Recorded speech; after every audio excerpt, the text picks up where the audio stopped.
Hey traders, it's November 2nd, 2021. This is an update on Trade Command Center.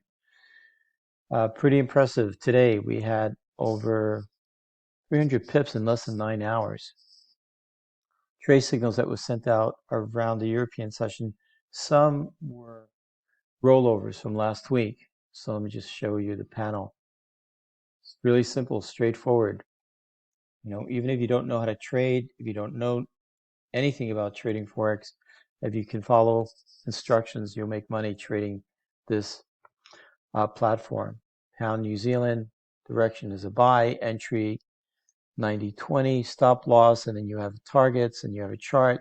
Is your visual representation of what's going on in the markets.